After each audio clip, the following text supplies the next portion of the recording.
Cuvine se dor să cădem la tine, ziditorule,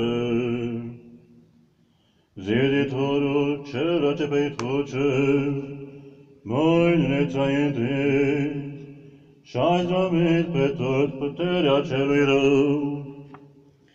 Cuvine se dor să-ți dă slavă în toate ziditorul,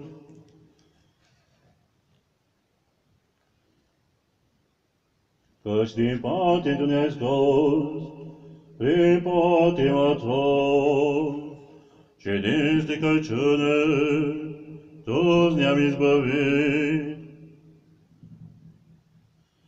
Soarele a pus, iar pământul s-a clătit cu vinte, apână tu, neînseratul soare Hristos, și cu trupul mormânt pânându-te, somn învietor mormânt dormind, Hristoase, Doamne, din cel greu somn al păcatului ai sculat, între neamul omenesc cel păcătos.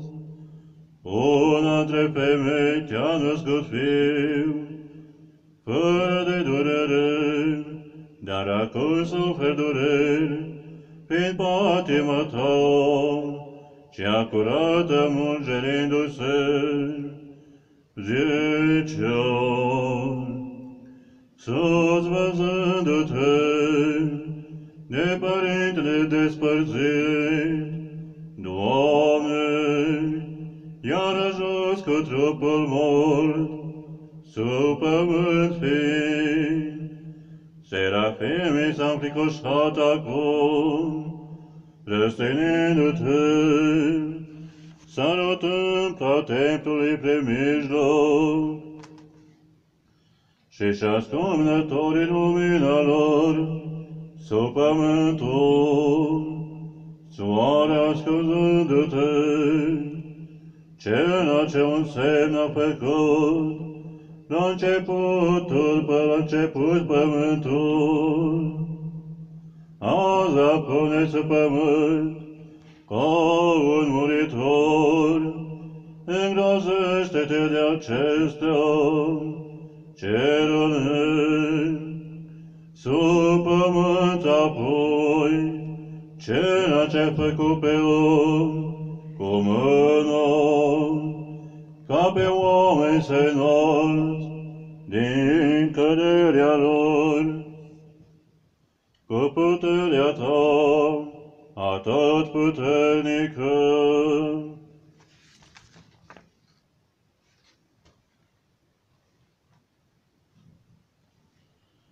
Veni să cântăm lui Hristos cel mult, ce-i plâns cu jale, ca femeile ce mi-au adus atunci, s-au zis cu ele, bucurați-vă, cu adevărat nesecat, mirești cuvinte, Doamne, pentru aceea și femeile, mi-ți aduc cele viu, ca un moș îngropat, cu îngroparea ta, ai zdrobit de tot iadul, Hristoase, și cu moartea ta pe moarte omorât, și din stricăciune nu mi-a mântuiești.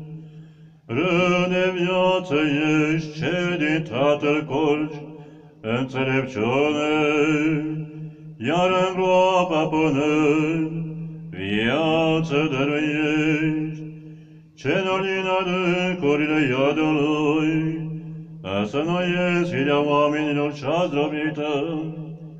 Eu cu moartea mi-a rănit trupul meu voind, de jene nu-ți bate pieptul, Maica mea, sub pământ apoi, cel ce e lucea fără dreptății, și pe morți a ridicat, ca dintr-un somn greu, arungând din ea tot întunericul. Bun cu două fiți, dătătorul de viață, astăzi n-ad în pământ, cu larii se seamănă, însă răsărind lumea va bucura. S-a temut Adam, Dumnezeu umblând în rai atunci, iar acum s-a bucurat că ai venit la el, căci căzând atunci acum s-a ridicat.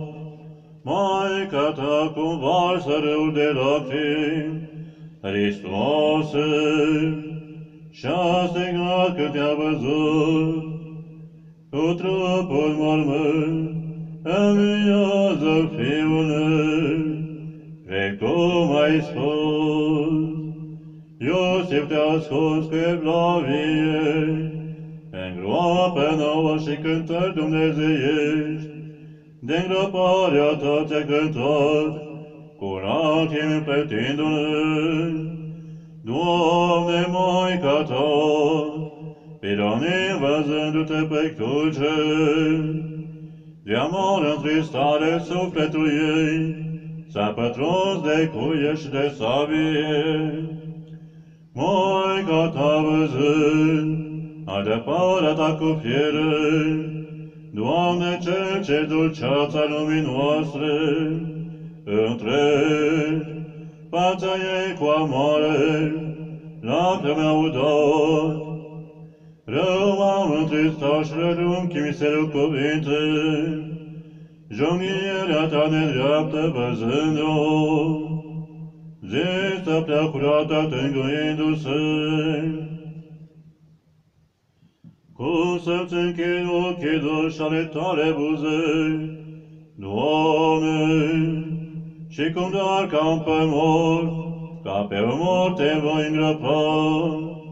Iosif a strigat înfiorându-se, jalnice cântări Iosif și cu Nicodim cântă, lui Hristos ce s-a îngropat acum în mormânt, și cu și cântă ce trângere, ce trecerești.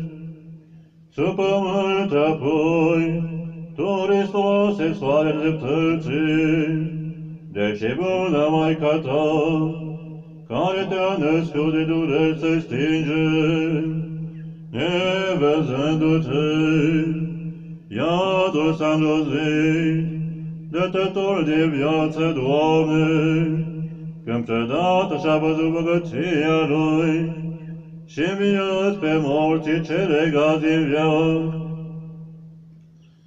Soare luminos după noapte strălucește, Doamne, iar Tu după moartea Ta, strălucești mai mult în vin din groapă, ca un Dumnezeu, ziditor neprimindu-te în sân, pământul s-a rătit de frica Ta prea puternice, și pe morți cu tremurul i-a deșteptat.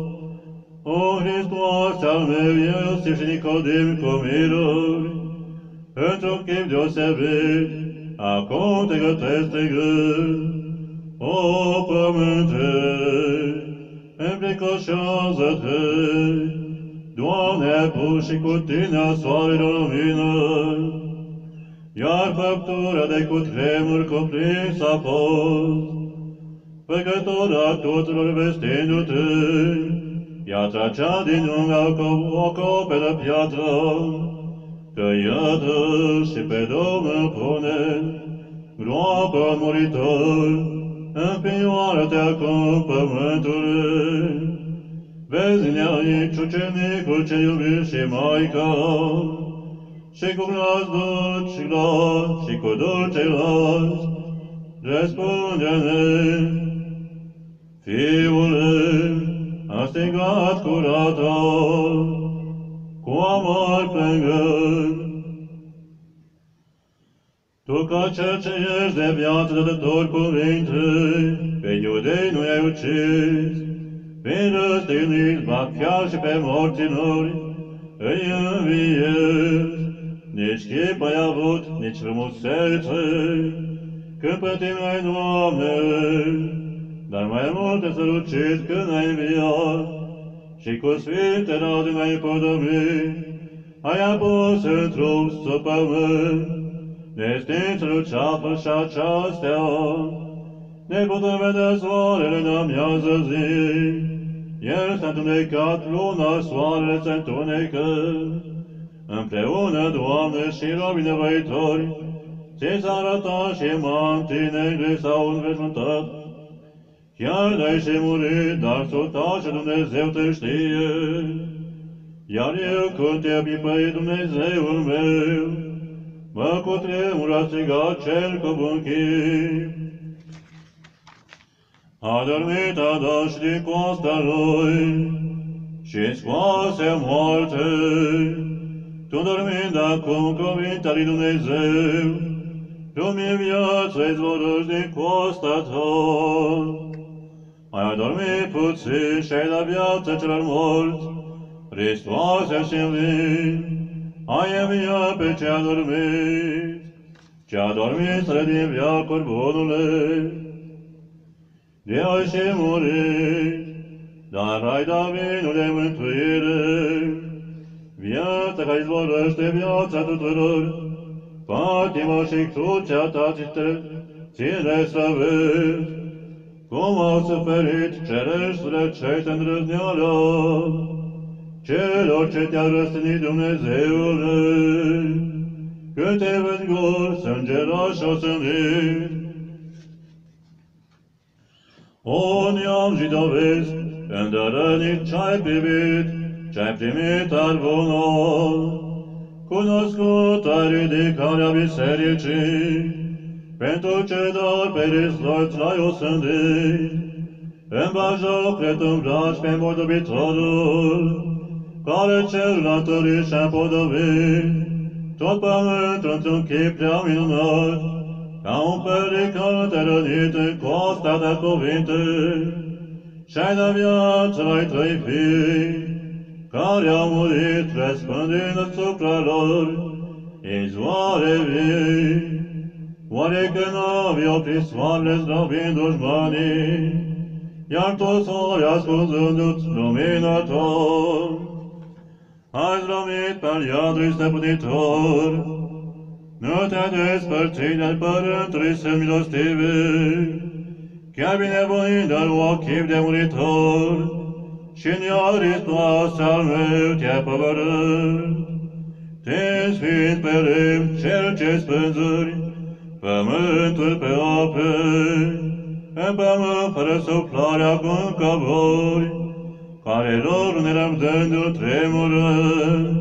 Vai, o Fiul meu, prea curata jelește și zice, că pe care l-așteptăm ca pe un împărat, o sândit acum pe cruce-i îl privești. Astfel mi-a vestit Gabriel, venind din cer la mine. El mi-a spus că împărăția Fiului meu este o împărăție veșnică.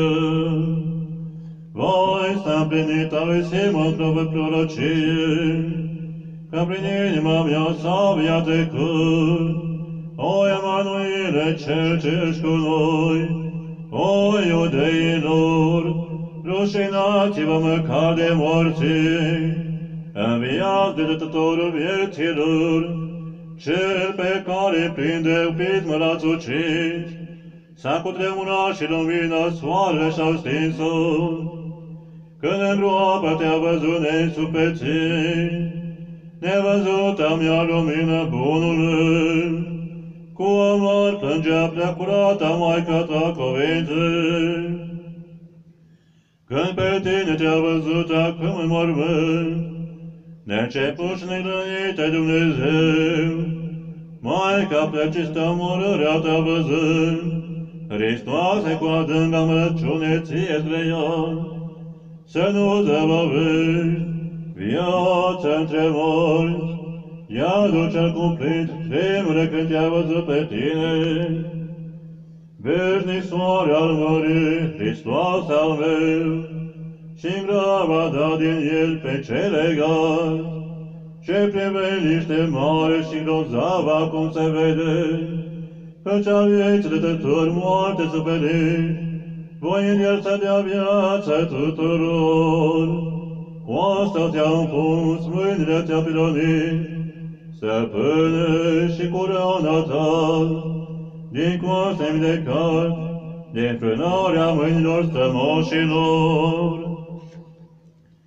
Oare când jenea toată casa pe fiul Rahinei, iar acum pe-al fecioare fiul Jelez, Maica nu și ceata ucenicilor, palme și loviri s-au dat lui Hristos peste față, celui ce cu mâna sa pe om prăzmui, și-a zdrobit cu totul ale fiarei flăci, toți cei credincioși în răparea ta, scăpați de moarte îți cinstim, Hristoase al nostru cu laudă răstignirea, și îngrăparea ta de acum. Cel fără de început, veșnice Părinte, Fiu și Duh Sfânt, întărește stăpânirea împăraților, împotriva dușmanilor ca un bun, ceea ce a născut, prea curată Fecioară viața. Potorește dezbinarea în biserică și de pace ca bună tuturor.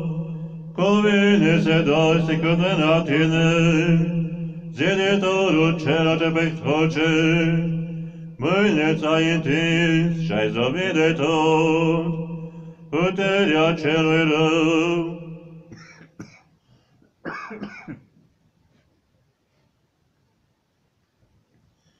Neamurile toate, laudă îngrăpare ți-aduc, Hristoase al meu, Arimateanu, jalnic-te păgoară și-n mormânt de groapă, de mii purtătoare mirție, Hristoase ți-aduc cu sârguință, vine întreaga fire, psalm de îngropare, lui Hristos să-i aducem, pe cel mil cu mireuri, ca pe mor să lungim, cu mironosițele, fericite Iosif, trupul cel de viață, a lui Hristos se îngroapă, cei hrăniți cu monul, lovesc cu piciorul,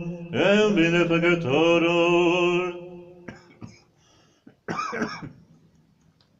Cei hrăniți cu monul, oțel și cu fiere ți-aduc, Hristoase al meu, o ce nebunie, pe Hristos omoară, cei ce-au ucis pe profeți, ca rău fără de minte, a trădat Iudon, pe adânc înțelepciunei, rob ajunge acum, vicleanul de Iudon, cel ce-a vândut pe Domnul, zis înțeleptul, groapa adâncă, este gâtlejul jidovilor.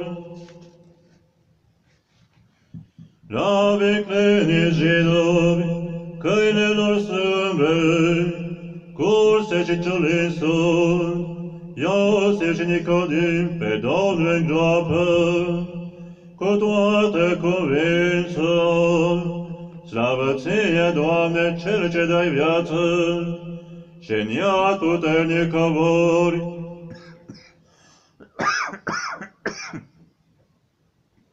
Maica prea curată se jălea cuvinte, pe tine mor văzându-te,